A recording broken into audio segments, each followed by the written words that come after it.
कहानी की शुरुआत में हम अपनी कहानी की फीमेल लीड जिया को देखते हैं, जो वेडिंग गाउन ट्राई कर रही थी क्योंकि उसकी एंगेजमेंट हो चुकी थी और जल्दी उसकी शादी होने वाली थी। कि तभी हमारी कहानी का मेन लीड मिस्टर फूचैन वहां आते हैं और वो जिया को पीछे से हक करके उसे किस करने लगते हैं। तो जिया सोचती है कि वो उसका प्रियांशे है, तो वो उसे कहती है कि तुम क्या कर रहे हो, अभी हमारी शादी नहीं हुई है। तो वो कहता है कि मैं तुम्हारी रिस्पॉन्सिबिलिटी लूंगा और फिर उसके साथ नाइट स्पेंड कर लेता है। और फिर जब वो नेक्स्ट मॉर्निंग उठकर देखता है तो वो कहता है इसका फर्स्ट टाइम था। और फिर वो अपने मैनेजर को कॉल करके कहता है कि रूम नंबर 1 में जो लड़की है वही मेरी होने वाली वाइफ होगी, और उसे पिकअप करने के लिए कहता है। और फिर तभी उसे तबीयत खराब होने लगती है और वो कहता है कि लगता है मुझे कोई और सा भी ड्रग्स दिया गया है, जिसकी वजह से उसके मुंह से खून निकल रहा था। कि तभी हमें एक आदमी को दिखाया जाता है जो बोलता है कि मैंने तुम्हें एक्स ड्रग दिया है, जिसमें इंसान पागल हो जाता है। वहीं नेक्स्ट सीन में जिया मैरिज ब्यूरो के बाहर मैरिज सर्टिफिकेट के लिए अपने प्रियांशे का वेट कर रही थी और उसे कॉल करती है, लेकिन वो फोन नहीं उठा रहा था। कि तभी उसका डॉग चैंग चैंग वहां से भागने लगता है। कि तभी जिया गिरने वाली होती है कि तभी फूचन आकर उसे कैच कर लेता है और वो उसे थैंक यू कहती है, लेकिन फूचन बिल्कुल पागल हो चुका था। और फिर वो उसे देखते हुए कहती है कि तुम ठीक तो हो ना। कि तभी चैंग चैंग एक टाई लेकर आ जाता है, तो वो कहती है ये तुम किसका कपड़ा लेकर आ गए हो। तभी वहां पर देखती है कि उसका प्रियांशे एक लड़की के साथ हुकअप कर रहा था और वो कैसे गुस्सा करती है और कहती है कि तुम्हारी हिम्मत कैसे हुई मुझे चीट करने की। तभी वो उसे खींचे थप्पड़ मार देता है और कहता है कि मैं तुम जैसी अगली और बदसूरत लड़की से शादी नहीं करना चाहता, बल्कि मिस चैंग से शादी करना चाहता हूँ, जो मिसेस चैंग की रियल डॉटर है और तुम बल्कि कुछ नहीं लगती। और फिर वो डीएनए टेस्ट उसके सामने फेंकते हैं और चैंग उसे बताती है कि ये देखो डीएनए टेस्ट, और इससे ये पता चलता है कि मैं उनकी रियल डॉटर हूँ और तुमने उनके पास गलती से आ गई थी। जिससे जिया तो एकदम से हैरान हो जाती है। वहीं जिया का बॉयफ्रेंड मिस्टर जी कहता है कि अब मेरा तुमसे कोई वास्ता नहीं है और मैं तुमसे कोई शादी नहीं करना चाहता। तो जिया कहती है लेकिन तुमने तो मेरे साथ उस दिन वन नाइट स्टैंड किया था, उसके बाद तुम कैसे मुकर सकते हो। तो वो कहता है कौन सा वन नाइट स्टैंड, मैं तो उस दिन तुम्हारे साथ भी नहीं था। कि तभी वहाँ पर जिया की मॉम आ जाती है और फिर वो उस पर गुस्सा करते हुए कहती है कि अब तुम्हें पता चल गया होगा कि तुम मेरी रियल डॉटर नहीं हो, इसीलिए तुम्हें अब मुझे जो मैंने तुम्हें इतना खिलाया पिलाया उसका कंपनसेशन करना पड़ेगा। और फिर एक बुढ़े से कहती है कि मैंने तुम्हारी इस बुढ़े से शादी तय कर दी है, ये देख नहीं सकता और उम्र में तुमसे थोड़ा बड़ा भी है, लेकिन ये तुम्हारे लिए परफेक्ट है और तुमसे शादी करने के लिए ये मुझे 50 लाख दे रहा है। ये सुनकर तो शीशी कहती है चलो तुम्हारे लिए यही परफेक्ट बुढ़ा ठीक है। और वो बुढ़ा कहता है कि चल लड़की मुझे तो शादी करनी है, और फिर वो जबरदस्ती से खींच कर अंदर ले जाने लगते हैं। लेकिन जिया उन लोगों के साथ नहीं जाना चाहती थी। वहीं टैंग टैंग मिस्टर फू के पास आ जाता है जिया के डॉक्यूमेंट्स लेकर और वो उसे अपनी जुबान में जिया को बचाने के लिए कह रहा था। वहीं जिया अंदर नहीं जा रही थी और वो चिल्ला रही थी। कि तभी मिस्टर फूचैन वहाँ आ जाते हैं और वो उन सब पर गुस्सा करते हुए कहते हैं कि तुम्हारी हिम्मत कैसे हुई मेरी स्वीट गर्ल को टच करने की। सभी लोग तो वहाँ पर उन लोगों को देखने लगते हैं। कि तभी वो कहती है कि मैं भले ही इससे शादी कर लूंगी लेकिन किसी और से शादी नहीं करूंगी। इससे उसकी मॉम भी कहती तू पागल है क्या, इस पागल से शादी करेगी, इससे अच्छा इससे शादी कर ले, इस बुढ़ा ये तो क्या हुआ, पर उसके पास बहुत पैसा है। लेकिन वो बुढ़ा कहता है मैं अंधा हूँ पर बेवकूफ नहीं, मुझे नहीं करना इस पागल लड़की से शादी। फिर वहाँ से भाग जाता है। वहीं जिया मिस्टर फू के साथ भी वहाँ से बचकर निकल आई थी और फिर मिस्टर फू उसे चॉकलेट देते हुए कहता है कि ये लो, ये तुम खा लो। और फिर वो अब से देखकर कहती है कि इस इंसान से अगर मैं शादी कर लूं तो इससे मेरी लाइफ और इसकी लाइफ दोनों ही अच्छी हो जाएगी। और फिर वो मिस्टर फूचैन से शादी कर लेती है। वहीं हम दूसरी तरफ मिस्टर फूचैन की मॉम को देखते हैं जो अपने गार्ड पर गुस्सा कर रही होती है कि अभी तक उन लोगों ने उसके बेटे को नहीं ढूंढा। कि तभी वहाँ पर असिस्टेंट आ जाता है और वो कहता है कि मैडम सर का पता चल गया है और हम जल्द ही उन्हें जाकर लेकर आएंगे क्योंकि उन्होंने शादी भी कर ली है।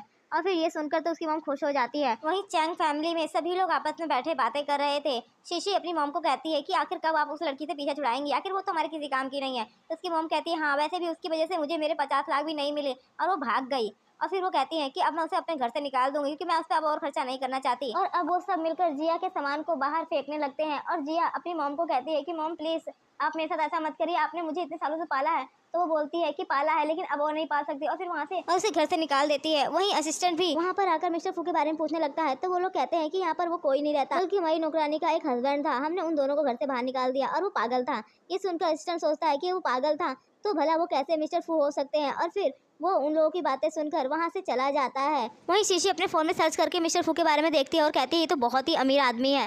वहीं जिया घर से निकलने के बाद मिस्टर फू को अपने साथ एक छोटे से अपार्टमेंट में ले आती है और कहती है कि ये छोटा सा घर है लेकिन हमें साथ में यहाँ रहना है, हम जल्दी ही बहुत बड़ा घर भी ले लेंगे। लेकिन मिस्टर फू खुश हो जाते हैं और फिर वो लोग वहाँ पर बहुत ही अच्छे से रह रहे थे। कि तभी टीवी पर मिस्टर फ्यू की न्यूज़ आ रही थी कि यंग मास्टर गायब है, कि तभी जिया को मिस्टर फू की आवाज़ सुनाई देती है और वो न्यूज़ नहीं देख पाती और जल्दी से आ जाती है। लेकिन जैसे ही वॉशरूम में आती है वो मिस्टर फू के गुड लुक्स को देखकर कहती है सच में ये पागल है, लेकिन इसकी बॉडी तो काफ़ी ज़्यादा अट्रैक्टिव है। और वो थोड़ा अट्रैक्ट भी हो रही थी, लेकिन वो अपनी आंखें नीचे कर लेती है।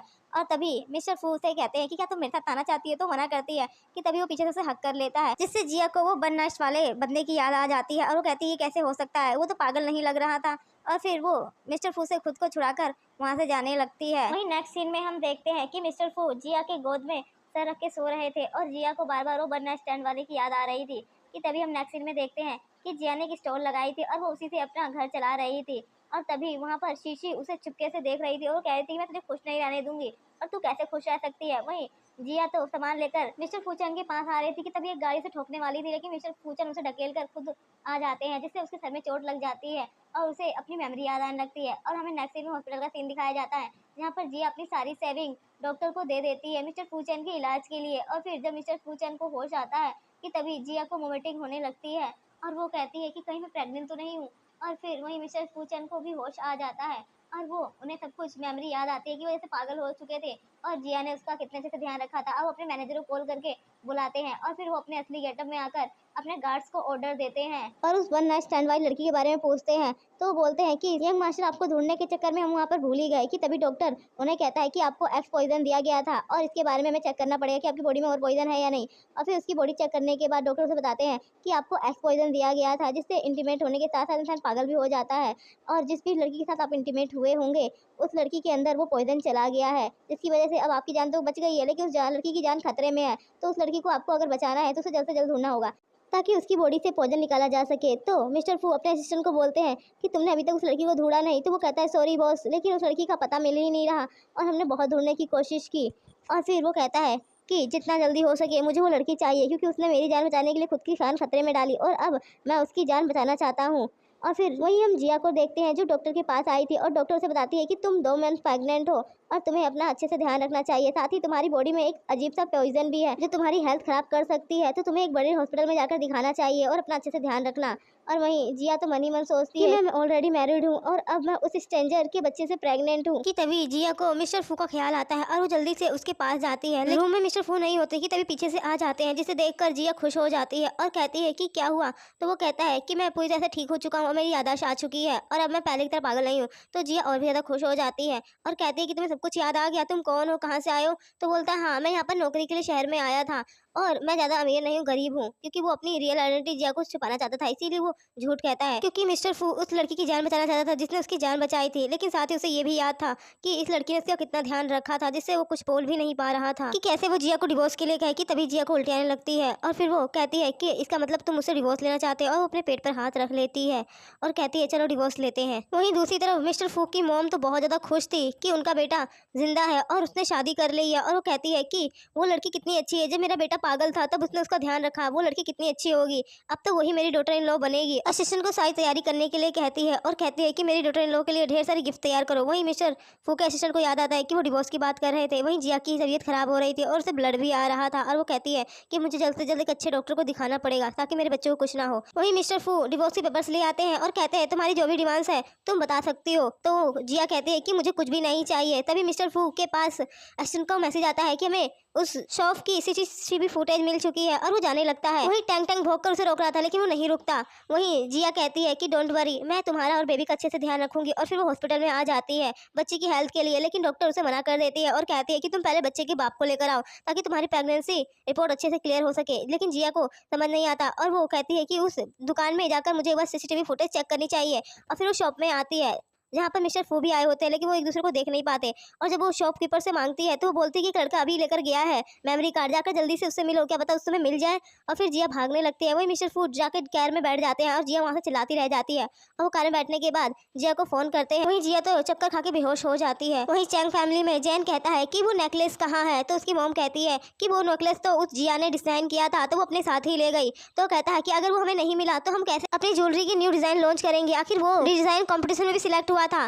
तो शीशी कहती है डोंट वरी, मेरे पास आइडिया है, और फिर वो टैंग टैंग को अपने गुंडों से बोलकर किडनैप करवा देती है। वहीं दूसरी तरफ मिस्टर फू चैन के पास असिस्टेंट वीडियो दिखाता है जिसमें उस लड़की का चेहरा नजर नहीं आ रहा था। तो वो कहता है कि जल्दी से जल्द पता करो कि ये ड्रेस किस किस लड़कियों ने खरीदी थी। वही जिया के पास भी ऐसे सेम ड्रेस थी और वो अलमीरा में रख रही थी कि तभी उसके पास कॉल आता है कि तुम्हारा टैंग टैंग हमारे पास है, अगर तुम्हें वो चाहिए तो जल्दी से वो डिजाइन ग्राफ्स लेकर आ जाओ। तो जिया कहती है मेरे पास नहीं है। तो कहता है कि अगर डिजाइन ग्राफ नहीं मिलेंगे तो हम उसे जान से मार देंगे। तो जिया घबरा कर कहती है कि मैं लेकर आती हूँ, और फिर वो जल्दी से वहाँ से निकल जाती है। और मिस्टर फू वापस घर आते हैं जिया से डिवोर्स के बारे में बात करने के लिए। तो असिस्टेंट उन्हें कहता है कि सच में सर आप उस लड़की के लिए मैडम को छोड़ना चाहते हैं। तो वो कहता है हाँ, उस लड़की मेरी जान बचाई थी। वहीं दूसरी तरफ जिया डिजाइन लेकर चैंग के पास आ जाती है, लेकिन वही मिस्टर फू जैसे ही घर में आते हैं वैसे ही वो कहते हैं लड़की आखिर कहाँ चली गई, और फिर वो उसकी प्रेगनेंसी रिपोर्ट देख लेते हैं और वो कहते हैं कि 2 मंथ प्रेग्नेंट है और उसकी शादी मेरी शादी को तो 1 महीना ही हुआ है, इसका मतलब किसी और की वजह से प्रेग्नेंट है, तभी इसने मुझे पागल होने पर शादी कर ली थी। वहीं दूसरी तरफ जिया को चैंग और शीशी परेशान कर रहे थे और उसने बताते हैं कि तुम्हारे डॉगी को तो हमने काट कर सूप बना दिया है और अब उसका सूप है तो तुम इसे पी सकती हो। तो जिया रोने लगती है और कहती है तुम्हारी हिम्मत कैसे हुई मेरे टैंग टैंग को मारने की। तो जिया उसे धक्का दे देती है। वहीं दूसरी तरफ मिस्टर फू को जिया के पास वही ड्रेस मिलती है जिसे की ड्रेस वाली ब्राइड को वो ढूंढ रहा था और वो कहता है इसका मतलब वो जिया ही है। वो जल्दी से जिया को कॉल करता है, लेकिन वही दूसरी तरफ वो डिजाइन के ग्राफ्स मिस्टर चैंग को मिल चुके थे और वो कहता है कि तेरे पागल पति का भी कॉल आ रहा है और फोन को अपने पैरों से कुचलने लगता है। वहीं जिया उसे फोन लेने की कोशिश कर रही थी तो वो फोन उठाकर कॉल रिसीव करते हुए मिस्टर फू को कहता है कि पागल इंसान तेरी बीवी जल्द ही मरने वाली है तो अपनी बीवी की डेड बॉडी आगे कलेक्ट कर लियो। तो मिस्टर फू जल्दी से अपने असिस्टेंट के साथ निकल जाते हैं। वहीं दूसरी तरफ तो क्या मिस्टर फू समय रहते जिया को बचा